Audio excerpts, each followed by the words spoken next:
Assalamualaikum warahmatullahi wabarakatuh. Perkenalkan, nama saya Siti Khustaniah, NIM 2281131064, kelas A22. Baiklah, di kesempatan kali ini saya akan mempresentasikan proposal penelitian dengan judul Implementasi Pendidikan Karakter pada Pembelajaran Fikih dalam mencegah kemerosotan moralitas peserta didik di Pondok Pesantren Salafiyah Wusto Saadatul Abadiyah, Kuala Tungkal, Kabupaten Tanjung Jabung Barat. Karya tulis ini dibuat untuk mengikuti perkuliahan metodologi penelitian bersama Dr. Ahmad Arifuddin MPD, jurusan Pendidikan Jarak Jauh PJJ, Pendidikan Agama Islam, Fakultas Ilmu Tarbiyah dan Keguruan IAIN Syekh Nurjati Cirebon. Bab ke-1, pendahuluan. Latar belakang masalah. Pendidikan merupakan salah satu kebutuhan yang harus dipenuhi oleh setiap orang, karena hanya dengan pendidikan orang akan memperoleh ilmu pengetahuan yang sangat diperlukan dalam kehidupannya. Pendidikan juga merupakan sarana pembekalan ilmu pengetahuan, keterampilan, nilai dan moral melalui kegiatan pembelajaran dan kegiatan lainnya yang terhubung dengan rencana pendidikan di suatu sekolah. Sedangkan definisi dalam rumusan formal dan operasional sebagaimana termaktub dalam Undang-Undang Nomor 20 Tahun 2003 tentang Sisdiknas, yakni pendidikan adalah usaha sadar dan terencana untuk mewujudkan suasana belajar dan proses pembelajaran agar peserta didik secara aktif mengembangkan potensi dirinya untuk memiliki kekuatan spiritual keagamaan, pengendalian diri, kepribadian, kecerdasan, akhlak mulia, serta keterampilan yang diperlukan oleh dirinya, masyarakat, bangsa, dan negara. Kita semua menyadari bahwa pendidikan sesungguhnya bukan sekedar transfer ilmu pengetahuan, melainkan sekaligus juga transfer nilai. Untuk itu, penanaman nilai-nilai budaya dan karakter bangsa dalam pendidikan merupakan pilar penyangga demi tegaknya pendidikan di Indonesia.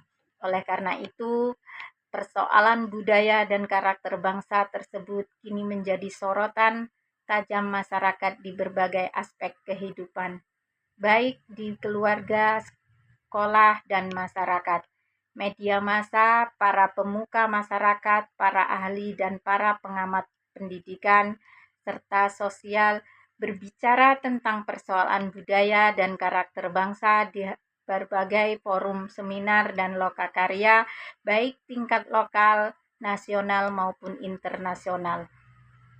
Oleh karena itu, kemajuan suatu bangsa juga akan tergantung bagaimana karakter orang-orangnya, kemampuan inteligensinya, keunggulan berpikir warganya, sinergi para pemimpinnya, dan lain sebagainya. Dengan demikian dapat disimpulkan bahwa pendidikan karakter adalah penting dalam membangun moralitas kepribadian bangsa. Di Indonesia, sejarah pendidikan moral atau karakter dapat ditelusuri dari keterkaitannya dengan kewarganegaraan. Kewarganegaraan merupakan wujud loyalitas akhir dari setiap manusia modern. Di Indonesia, dalam zaman prakemerdekaan yang dikenal adalah pendidikan atau pengajar budi pekerti yang menanamkan dalam peserta didik asas-asas moral, etika, dan etiket yang melandasi sikap dan tingkah laku dalam pergaulan sehari-hari. Setelah Indonesia memasuki era demokrasi terpimpin di bawah Presiden Soekarno, pada awal 1960-an, pendidikan karakter dikampanyekan dengan hebat dan dikenal dengan National and Character Building. Namun dalam perjalanannya dihancurkan oleh doktrin-doktrin yang melemahkan.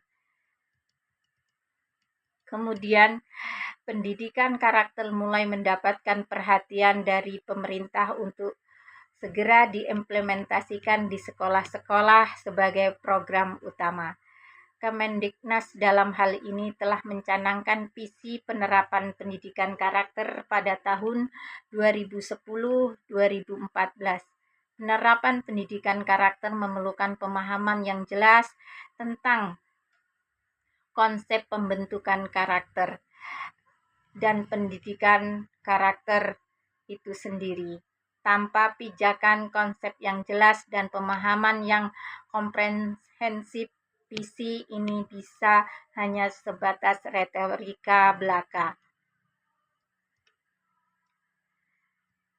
Kemudian dalam pandangan Islam, pembentukan karakter atau karakter building ini sudah sangat jelas ditegaskan oleh Rasulullah Shallallahu Alaihi Wasallam sebagai misi kerasulannya. Bahkan dalam kajian lebih dalam yang dilakukan ulama klasik dan kontemporer disimpulkan bahwa akhlak mulia sebagai hasil dari karakter building adalah jantung ajaran Islam.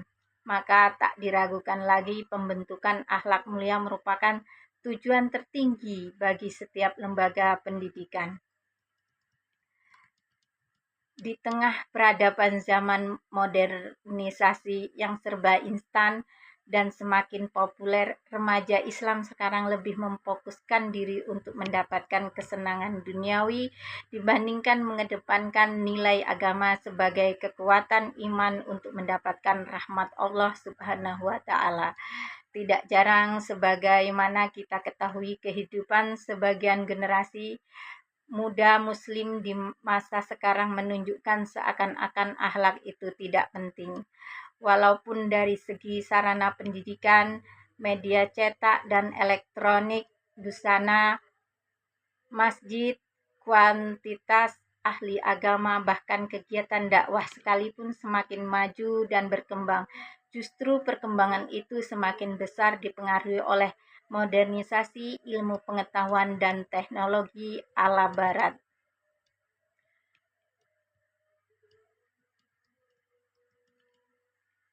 Berdasarkan Grand Tour, penulis menemukan bahwa adanya peserta didik yang menyimpang dari kebiasaan-kebiasaan yang diterapkan di sekolah. Sebagai contoh, ada beberapa peserta didik yang sangat mengidolakan publik figur hingga mereka berpakaian dan bergaya selayaknya artis mereka idolakan. Bahkan penulis nama di buku latihan pun nama artis idola yang ditulis bukan nama mereka sendiri. Di antara peserta didik tersebut ada yang sangat mengidolakan artis luar negeri yaitu Justin Bieber yang jelas-jelas sangat bertolak belakang dengan sekolah yang berlatar belakang pendidikan agama Islam. Ketika tiba waktu sholat, kadang-kadang mereka menolak untuk sholat dengan alasan make up mereka takut luntur oleh air wudhu. Dari itulah perlunya kita mengimplementasikan pendidikan karakter dalam proses pembelajaran di Pondok Pesantren Salafiyah Wusto Saadatul Abadiyah, Kabupaten Tanjung Jabung Barat. Dalam wawancara penulis dengan Kepala Pondok Pesantren Salafiyah Wusto Saadatul Abadiyah kemudian menyatakan bahwasanya madrasah yang bernaung di bawah yayasan ini yang mana di dalamnya terdapat suatu pelajaran yang wajib diikuti sesuai dengan standar pendidikan nasional, yakni pembelajaran fikih yang tujuannya untuk membentuk karakter peserta didik serta mengajarkan syariat-syariat Islam.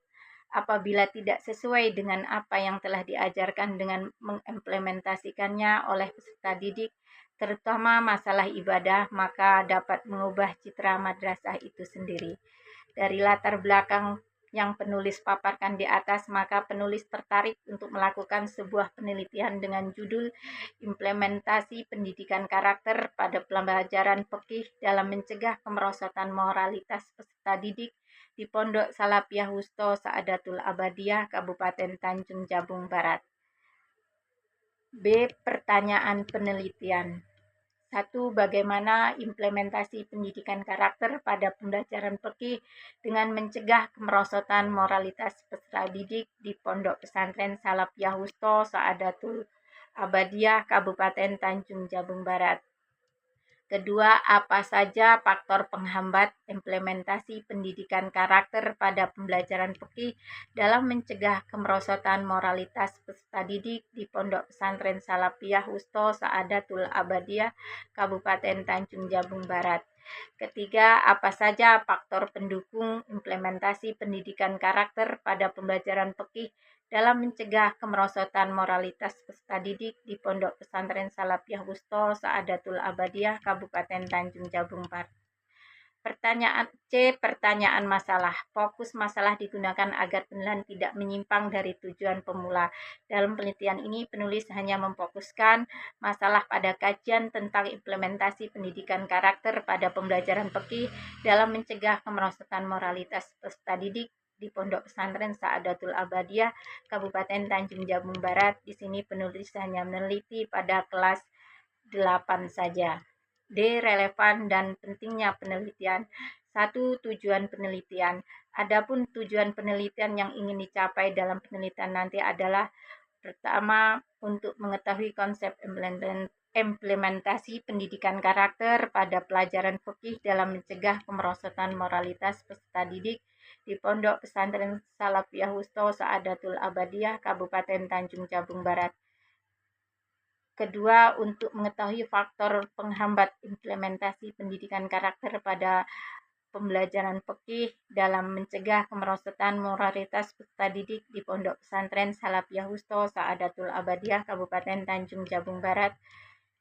Ketiga, untuk mengetahui faktor penghambat implementasi pendidikan karakter pada pelajaran fikih dalam mencegah kemerosotan moralitas peserta didik di Pondok Pesantren Salafiyah Wusto Saadatul Abadiyah, Kabupaten Tanjung Jabung Barat. Kedua, kegunaan penelitian. A. Bagi lembaga sebagai sumbangan pemikiran tentang gambaran implementasi pendidikan karakter pada pembelajaran fikih dalam mencegah kemerosotan moralitas peserta didik di Pondok Pesantren Saadatul Abadiyah, Kabupaten Tanjung Jabung Barat. Bagi guru, bagaimana salah satu informasi dan masukan sekaligus pedoman untuk mengatasi kendala para guru dalam implementasi pendidikan karakter pada pembelajaran fikih dalam mencegah kemerosotan moralitas peserta didik di Pondok Pesantren Saadatul Abadiyah, Kabupaten Tanjung Jabung Barat.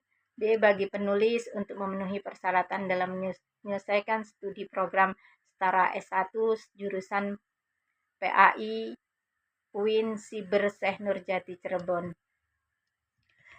Bab 2.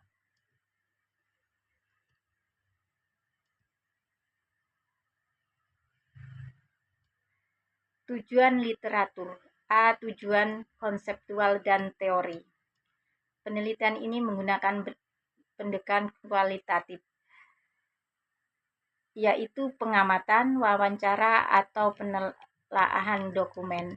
Metode kualitatif ini digunakan karena beberapa pertimbangan. Pertama, menyesuaikan metode kualitatif lebih mudah apabila berhadapan dengan kenyataan. Kedua, metode ini menyajikan secara langsung hakikat hubungan antara peneliti dan responden. Ketiga, metode ini lebih peka dan lebih dapat menyesuaikan diri dengan banyaknya pengaruh bersama pola-pola yang dihadapi. Dalam penelitian kualitatif, peneliti sendiri atau dengan bantuan orang lain merupakan pengumpul alat utama. Kedudukan peneliti dalam penelitian kualitatif ini cukup rumit. Ia sekaligus merupakan perencana pelaksanaan pengumpulan data dan menjadi pelopor hasil penelitian.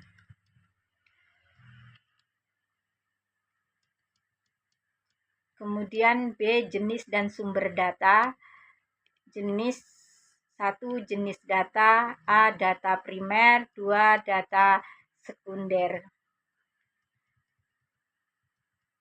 Sumber data. Penentuan sumber data pada orang yang diwawancarai dilakukan secara purposif, yaitu dipilih dengan ketimbangan dan tujuan tertentu. Adapun sumber data dalam penelitian ini yaitu A. Kepala sekolah, B. Guru mata pelajaran fikih, C. Siswa kelas 8. Kemudian setting dan objek penelitian. Penelitian ini tepatnya pada Pondok Pesantren Salafiyah Wusto Saadatul Abadiyah. Kemudian Saadatul Abadiyah Kabupaten Tanjung Jabung Barat. Peneliti tertarik sekali untuk melakukan penelitian di sekolah tersebut untuk mengetahui tentang implementasi pendidikan karakter di sekolah. Kemudian metode pengumpulan data. Adapun metode pengumpulan data yang diperlukan dalam penelitian adalah metode observasi. Kemudian metode interview. Kemudian metode dokumentasi. Selanjutnya ada analisis data. Proses analisis data dalam penelitian ini mengandung 3 komponen utama, yaitu reduksi data, penyajian data, dan verifikasi atau penarikan kesimpulan. Kemudian jadwal penelitian. Bab 3, gambaran umum lokasi penelitian. A. Sejarah berdirinya Pondok Pesantren Salafiyah Wusto Saadatul Abadiyah Kabupaten Tanjung Jabung Barat. B. Letak grafis Pondok Pesantren Salafiyah Wusto Saadatul Abadiyah Kabupaten Tanjung Jabung Barat. Yang C. Struktur organisasi Pondok Pesantren Wusto Saadatul Abadiyah Kabupaten Tanjung Jabung Barat. Yang D. Sarana prasarana Pondok Pesantren Salafiyah Wusto Saadatul Abadiyah Kabupaten Tanjung Jabung Barat. E. Visi misi. Yang F. Keadaan personal sekolah, guru, tenaga administrasi, dan siswa. Demikian yang dapat saya sampaikan. Mohon maaf masih banyak terdapat kekurangan. Saya akhiri dengan ucapan wassalamualaikum warahmatullahi wabarakatuh.